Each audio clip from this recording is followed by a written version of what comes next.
Halo, berjumpa lagi dengan Media Eduka. Dalam video kali ini, kita akan membahas soal dan pembahasan P3K pada bidang kompetensi teknis. Contoh soal nomor 1. Dalam rangka menilai tingkat keberhasilan pembelajaran, maka perlu dilakukan penilaian dalam bentuk tes. Di dalam penilaian, dikenal dengan istilah tes formatif dan tes sumatif. Perbedaannya adalah A. Cakupan materi dan bentuk soal. B. Bentuk soal dan waktu pelaksanaan. C. Cakupan materi dan waktu pelaksanaan. D. Bentuk soal dan kondisi peserta didik. E. Soal esai dan soal pilihan ganda. Pembahasan. Tes formatif adalah penilaian ulangan harian, sedangkan tes sumatif adalah penilaian akhir semester. Sehingga yang membedakan adalah cakupan materi dan waktu pelaksanaannya. Jadi, jawaban yang tepat adalah C. Cakupan materi dan waktu pelaksanaan. Contoh soal nomor 2. Dengan melihat hasil pretest, seorang guru dapat mengetahui bahwa 3 dari 8 soal yang diberikan mampu dijawab hampir seluruh siswa dengan benar.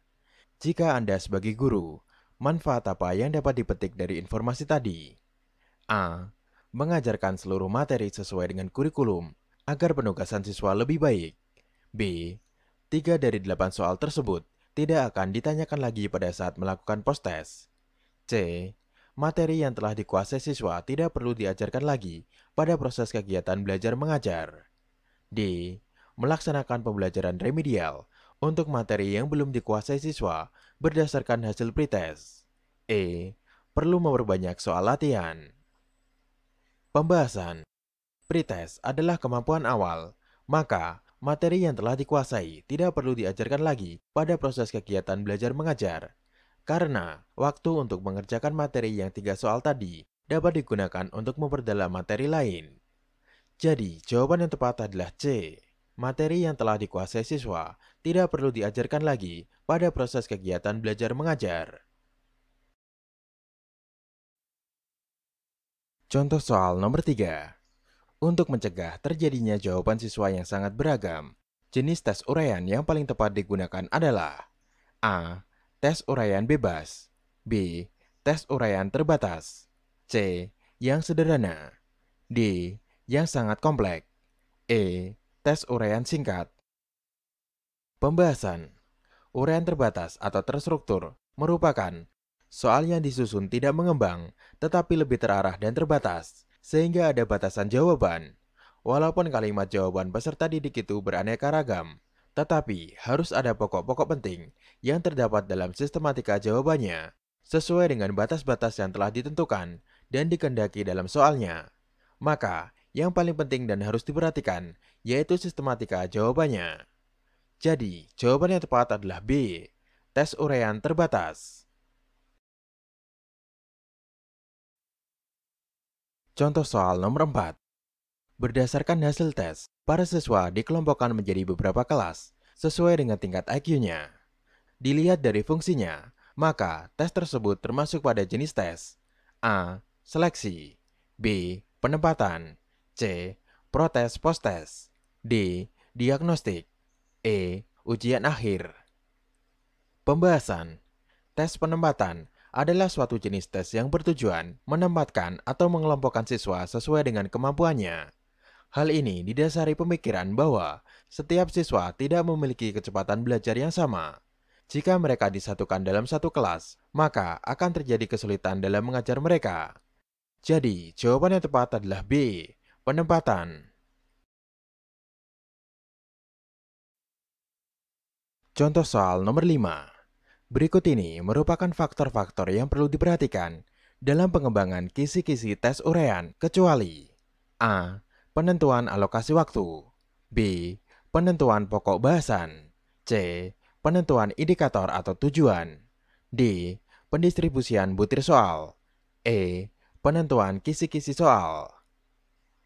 Pembahasan.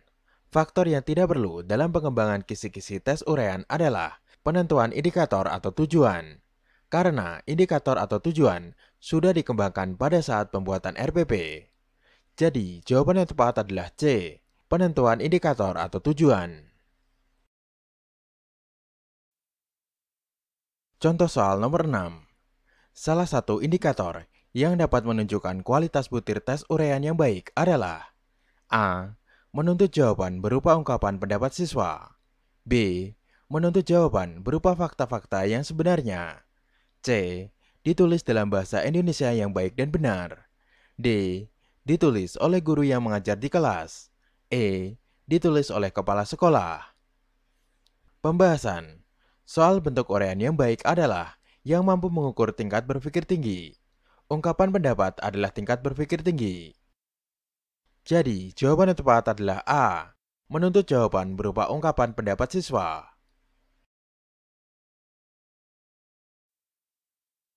Contoh soal nomor 7.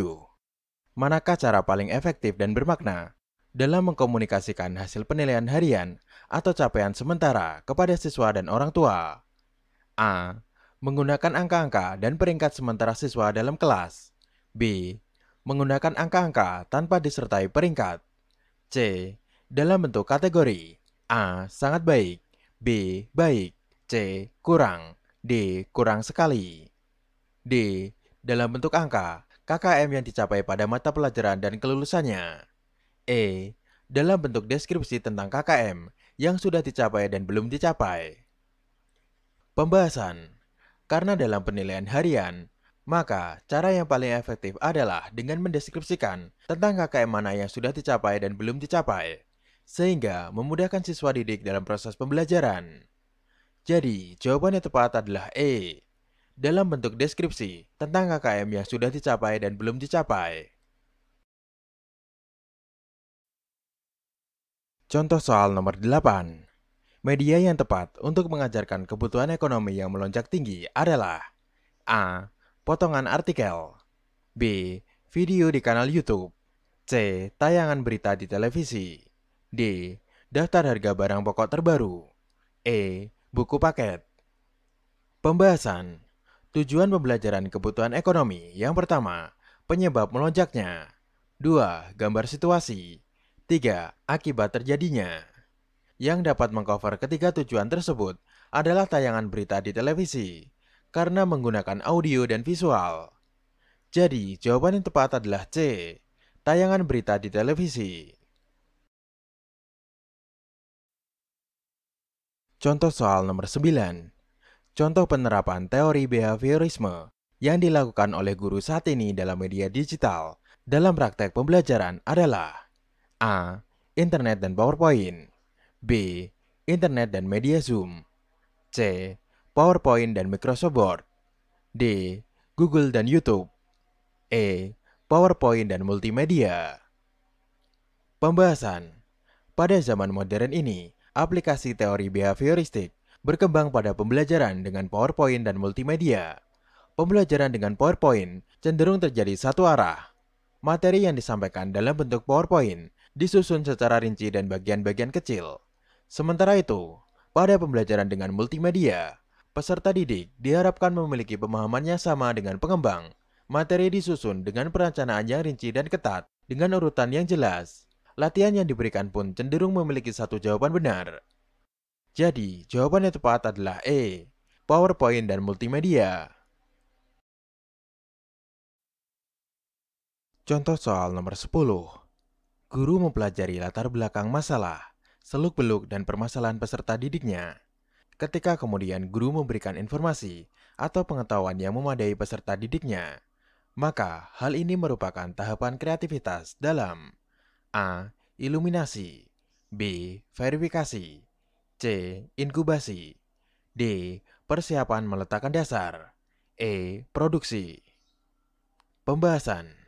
Persiapan meletakkan dasar adalah mempelajari latar belakang masalah, seluk-beluk dan problematikanya. Pada tahapan ini diperlukan minat dan antusiasme untuk memperoleh pengetahuan dan informasi sebagai persiapan untuk kreativitas. Guru perlu memberikan informasi atau pengetahuan yang memadai kepada peserta didik sebagai dasar pengembangan kreativitasnya. Jadi, jawaban yang tepat adalah D. Persiapan meletakkan dasar. Contoh soal nomor 11. Belajar merupakan usaha pemberian makna oleh peserta didik kepada pengalamannya melalui asimilasi dan akomodasi yang menuju pada pembentukan struktur kognitifnya, memungkinkan mengarah kepada tujuan tersebut, merupakan teori belajar. A. Konstruktivisme.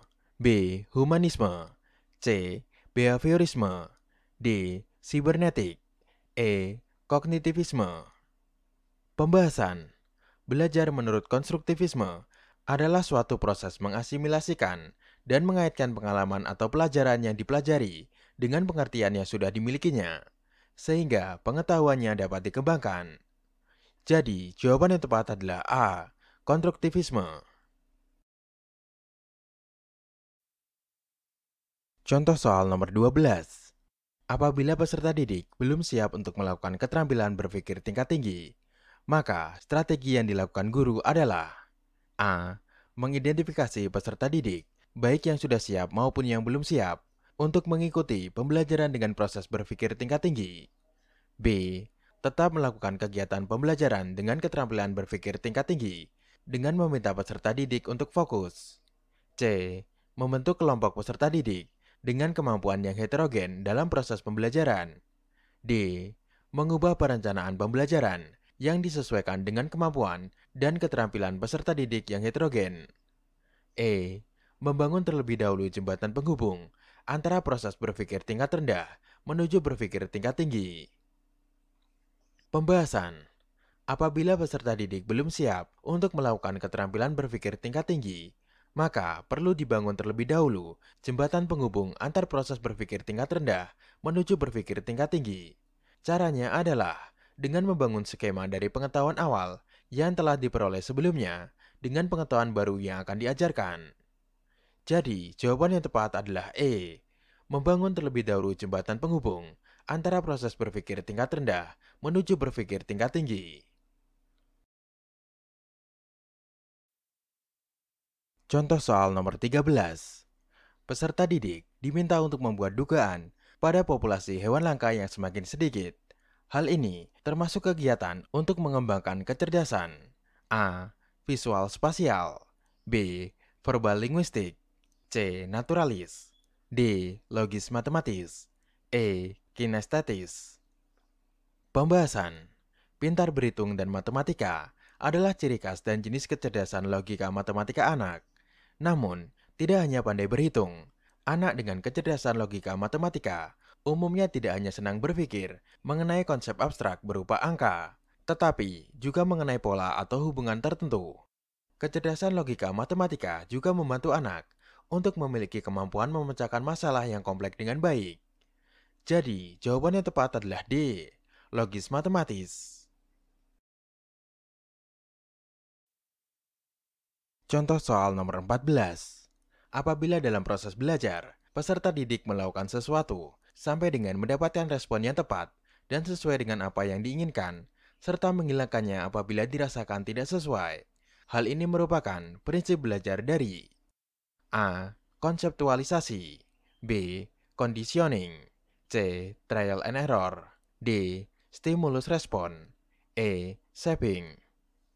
Pembahasan. Metode coba-coba merujuk kepada upaya atau metode untuk mencapai sebuah tujuan melalui berbagai macam cara. Upaya ini dilakukan beberapa kali hingga akhirnya mendapatkan cara yang paling sesuai. Kesalahan atau kekeliruan dicatat untuk dievaluasi dan sebagai bahan pembelajaran. Jadi, jawaban yang tepat adalah C. Trial and error.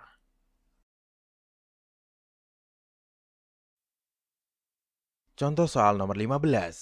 Ada banyak model pembelajaran yang dapat digunakan dalam mengimplementasikan pendekatan saintifik. Satu di antaranya adalah model pembelajaran kooperatif atau cooperative learning.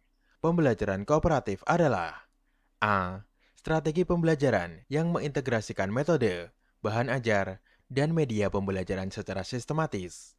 B. Strategi pembelajaran yang terstruktur secara sistematis, di mana siswa bekerja sama dalam kelompok-kelompok kecil. C. Strategi pembelajaran yang menyajikan situasi permasalahan kepada siswa dan dapat berfungsi sebagai batu loncatan dalam penyelidikan. D.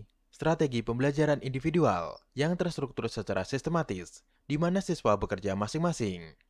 E. Strategi pembelajaran yang melibatkan perilaku koreksi diri. Pembahasan. Model pembelajaran kooperatif adalah model pembelajaran yang mengutamakan eksistensi kelompok. Setiap siswa dalam kelompok memiliki tingkat kemampuan yang berbeda, tinggi, sedang, dan rendah. Dan jika mungkin, anggota kelompok berasal dari ras, budaya, suku yang berbeda, dan memperhatikan kesetaraan gender. Jadi, jawaban yang tepat adalah B.